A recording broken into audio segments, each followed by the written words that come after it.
참 예수님, 오늘은 3월 27일 사순 제5주간 토요일입니다. 사순 시기가 막바지에 접어들면서 전례에서 들려오는 하나님의 말씀에 담긴 이스라엘의 상황과 예수님의 생애가 점점 더 극적으로 치닫고 있습니다. 에제키엘 예언자는 주 하나님께서 이스라엘을 한 민족으로 만드시고 그들과 새로이 평화의 계약을 맺으시리라고 예언하였습니다. 또한 가야파 대사제도 본의 아니게 예언을 한 바 되었으니 그것은 자기네 민족 전체가 멸망하는 것보다 예수 한 사람이 민족을 위하여 죽는 것이 낫다고 강변하면서 예수를 죽이기로 선동한 발언에서 나왔습니다. 이로써 가야파는 이스라엘을 위해 그런 발언을 했겠지만 그의 본 의도와는 상관없이 예수님께서는 하느님을 대적한 옛 이스라엘 민족이 아니라 그 민족 가운데에서 당신께 대한 믿음을 고백한 소수 아나빔들을 모체로 모든 민족들에게 열린 새 이스라엘로서 새로운 하느님 백성을 모으시기 위하여 당신의 목숨을 바치는 계기를 얻으시게 되었습니다. 이렇게 보면 독서와 복음 말씀 모두 막장으로 치닫는 이스라엘 민족의 불행한 최후와 함께 하나님께서 새로 불러 모으시고 계약을 맺으시는 새 하나님 백성을 준비하고 있다고 볼 수 있습니다. 에제키엘의 예언이 실현되기 위해서는 몇 단계의 희망이 성취되어야 했습니다.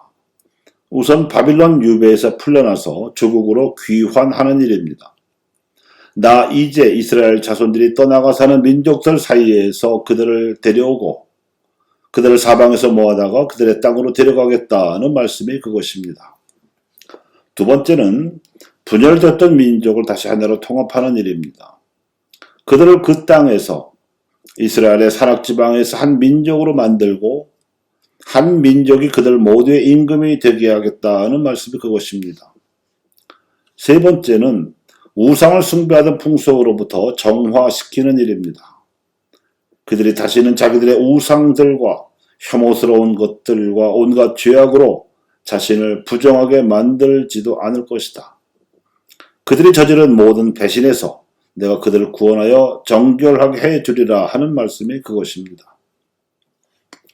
그런데 예수님께서 오시기까지 첫 두 가지 과제는 이루어졌지만 세 번째 우상 숭배의 과제는 미해결된 채로 남아 있었습니다.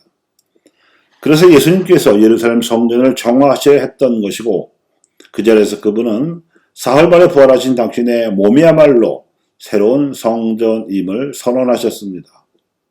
그래서 죽으신 지 사흘 만에 부활하신 예수님을 믿고 그분의 성령을 이끄시는 데 따라서 부활 신앙으로 살아가는 이들이 새로운 하느님 백성을 이루게 될 섭리를 예언하셨습니다.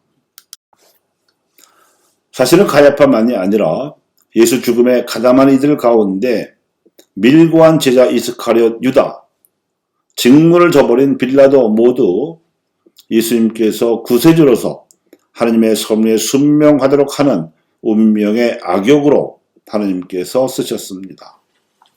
하지만 그들 악인들이 연출해낸 역사의 무대가 전부는 아니었고 예수님께서는 그토록 오랜 세월 동안이나 하느님의 버리심에 반역한 이스라엘을 당신 죽음으로 심판하시려는 하느님의 뜻을 깨달으셨고 이 뜻에 담긴 거룩한 분노를 반영하여 저항 없이 죽음을 받아들이시기로 작정하셨습니다. 이를 자기 비허의 계시라 합니다. 사탄의 계략 안에는 이런 방식의 대응에 대비한 계책이 없었습니다.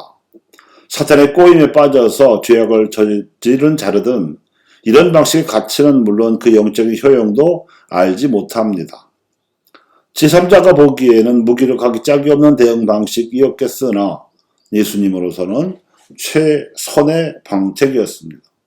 당신은 육신으로 죽지만 적대 세력들은 영적으로 소멸하는 작전이었기 때문입니다. 따라서 당연히 하나님께서는 육신으로 죽은 예수를 부활시키실 것이었습니다. 이 부활까지가 자기 비허의 계시 안에 포함되어 있었습니다. 예수님의 부활은 성모 영부의 연장선상에서 천지창조를 능가하는 하느님의 창조 업적입니다.